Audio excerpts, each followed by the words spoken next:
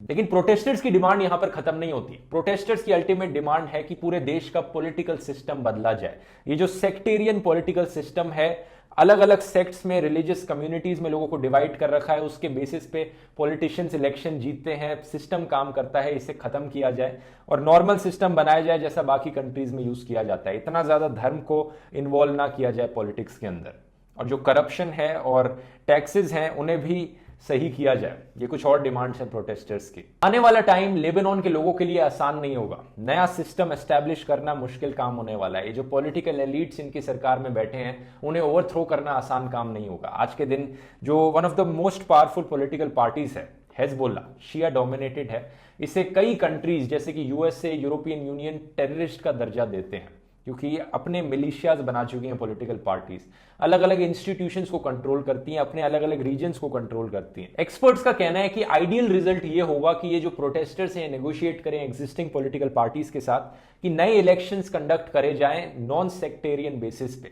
यानी जो religious communities का डिवीजन था इसे कंप्लीटली हटा दिया जाए और ऐसे इलेक्शंस हो जिसमें धर्म ना देखा जाए लोगों का इलेक्ट करने से पहले, उन्हें कोई भी प्राइम मिनिस्टर बन सके, कोई भी प्रेसिडेंट बन सके। और ये जो इलेक्शंस होंगे और जो ट्रांजिशन होगा पावर का, इसे ओवरसी किया जाए इंडिपेंडेंट ग्रुप्स के थ्रू, जो कि इंटरनेशनल पीस कीपिंग ऑर्गेनाइजेशंस हो सकती हैं, एनजीओज हो सकते हैं या टेक्नोक्रेट्स हो सकते हैं लेबनान के खुद के देश के। आज के लिए इतना ही दोस्तों, मैं उम्मीद करता हूं ये वीडियो आपको इन्फॉर्मेटिव लगा होगा, इसे शेयर कीजिए और अगर और इन्फॉर्मेटिव नॉलेजेबल चीजें आप सुनना चाहते हैं तो आप मेरे स्पॉटिफाई पर पॉडकास्ट भी सुन सकते हैं, फ्री है, फ्री टू लिसन है। स्पॉटिफाई ऐप में जाएंगे, बस महाभारत सर्च करिए, जहां पर मैंने कई इन्फॉर्मेटिव पॉडकास्ट बनाए हैं हमारे देश के सिस्टम को समझाते हुए ये किस तरह से काम करता है। लिंक मैंने डिस्क्रिप्शन में डाल दिया जिन लोगों को नहीं पता। और अगर आपको मेरा काम पसंद आता है मुझे सपोर्ट कर सकते हैं patreon.com/ध्रुव राठी पर या यूट्यूब पर मेंबर बन के ज्वाइन बटन क्लिक करके, ताकि ऐसे ही और वीडियोस और पॉडकास्ट मैं आपके लिए फ्यूचर में बनाते रहूं।